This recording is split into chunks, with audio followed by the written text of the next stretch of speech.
દક્ષિણ ગુજરાત અને સૌરાષ્ટ્ર સાથે પૂર્વના જિલ્લાઓમાં પણ વરસાદ શરૂ થયો છે। પૂર્વમાં સાર્વત્રિક પડી રહેલો વરસાદ સિઝનના વરસાદની ઘટ પૂરી રહ્યો છે। સિઝનની આ વરસાદની ઘટને પૂરી કરી રહ્યો છે। વરસાદની સાથે પૂર્વમાં મુશ્કેલીઓ પણ આવી છે। સાર્વત્રિક વરસાદથી નદી નાળામાં પૂર આવ્યા છે, જે લોકો માટે મોટી મુશ્કેલી બન્યા છે। ચોમાસાની ચાલુ સિઝનમાં પૂર્વ ગુજરાતમાં હજીએ જોઈએ તેટલો વરસાદ પડ્યો નહોતો। ત્યાંની સૂકી ભટ્ટ ધરતી હજી આકાશમાંથી હેત વરસવાની રાહ જોઈ રહી હતી અને હવે જતા જતા મેઘરાજાએ અરજી સાંભળી છે। પૂર્વ ગુજરાતના જિલ્લાઓમાં વરસાદ શરૂ થયો છે। મેઘો આવ્યો છે તો સાથે થોડી મુશ્કેલીઓ પણ લાવ્યો છે। પૂર્વમાં પડી રહેલા વરસાદના કારણે નદી નાળામાં પૂર આવ્યા છે। છોટાઉદેપુરના સમલવાંટ ગામે કોઝવે પર પાણી ફરી વળતા રસ્તો બંધ થયો છે। તેમ છતાં લોકો જીવના જોખમે કોઝવે પાર કરી રહ્યા છે, પરંતુ આ નદીઓના પૂર સામે દરેક વ્યક્તિ લડી નથી શકતો। છોટાઉદેપુરના નસવાડીમાં જોખમી રીતે કોઝવે પાર કરતા એક ખેડૂત તણાયો હતો। હાલ સ્થાનિક પોલીસે ખેડૂતની શોધખોળ હાથ ધરી છે। છોટાઉદેપુર જિલ્લાના નસવાડીના મોરડિયા ગામ પાસે ખાસ કરીને આ જોઈ રહ્યા છો દ્રશ્યો આવાસ ફળીઓ તેમજ ખેડૂતોના જે ખેતર છે એ તરફ આ જવાનો મુખ્ય રસ્તો છે।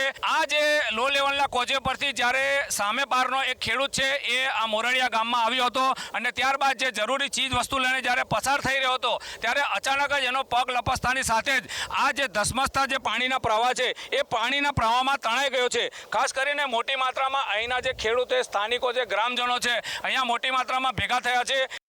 છોટાઉદેપુરના સુકતા કોતરમાં ઘોડાપુર આવ્યું છે। બોરદલી પાસે સુકતા કોતરમાં પાણી રૌદ્ર સ્વરૂપે વહેતું નજરે પડી રહ્યું છે। હાલ પાણીના ધસમસતા પ્રવાહના કારણે બોરદલીથી ખડકવાડા જવાનો માર્ગ બંધ થયો છે। ઉપરવાસમાં પડી રહેલા વરસાદના કારણે છોટાઉદેપુરની ઓરસંગ નદીમાં ઘોડાપુર જોવા મળી રહ્યું છે, તેમજ નદીમાં પાણીની આવકમાં સતત વધારો થઈ રહ્યો છે। દાહોદમાં પણ ભારે વરસાદના પગલે શહેરમાંથી વહેતી દૂધમતી નદી બે કાંઠે થઈ છે। દૂધમતીમાં નવા નીરની ભારે આવક જોવા મળી રહી છે, જેના કારણે રામ સેતુ બ્રિજ બંધ કરવામાં આવ્યો છે। જે રામ સેતુ બ્રિજ છે વરખંડી હનુમાનજી મંદિરથી ને પડાવને જોડતો જે રસ્તો છે તે હાલ પૂરતો અહીંયા બંધ કરી દેવામાં આવ્યો છે। અહીંયાથી કોઈ પણને પસાર થવા દેવામાં આવતા નથી। આપ જે ફરી એકવાર દ્રશ્ય બતાવવા માંગીશ કે આ દાહોદ શહેરની જે દૂધીમતી નદી છે એ તે બે કાંઠે વહેતી થઈ છે, તેને લઈને દાહોદ શહેરવાસીઓમાં પણ એક ખુશીનો માહોલ જોવાઈ રહ્યો છે। દાહોદમાં અવિરત વરસાદથી ખજૂરી ગામ નજીક ગરનાળામાં પાણી ભરાયા છે। દર ચોમાસે ગરનાળામાં પાણી ભરાતા ગ્રામજનોમાં રોષ જોવા મળી રહ્યો છે। પંચમહાલ જિલ્લામાં પણ સાર્વત્રિક વરસાદ જોવા મળ્યો હતો।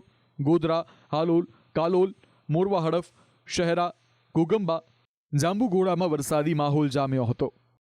પંચમહાલની હડફ નદી બે કાંઠે વહેતી થતા કુવાઝરને જોડતો ડુબક પુલ પાણીમાં ગરકાવ થયો છે। પુલ પાણીમાં ગરકાવ થતા અવરજવર બંધ કરવામાં આવી છે।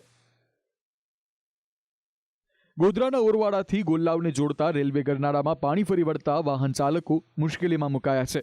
લોકો જોખમી રીતે રેલવે ટ્રેક ક્રોસ કરવા માટે મજબૂર બન્યા છે। ભારે વરસાદ વચ્ચે પંચમહાલનો પાવાગઢનો ડુંગર સોળે કળાએ ખીલી ઉઠ્યો છે। વરસાદના કારણે ચારે તરફ ઝરણા વહેતા થયા છે, જ્યારે પાતાળ તળાવ ઓવરફ્લો થયું છે। હાલ લાંબા સમય બાદ પૂર્વ ગુજરાતમાં વરસાદી માહોલ જામ્યો છે। પૂર્વના તમામ જિલ્લામાં સાર્વત્રિક મેઘમહેર થતા વરસાદની ઘટ પૂરાઈ રહી છે, પરંતુ અવિરત વરસાદના કારણે પૂર્વની નદીઓમાં પૂર જેવી પરિસ્થિતિ સર્જાઈ છે। બ્યુરો રિપોર્ટ, સંદેશ ન્યૂઝ।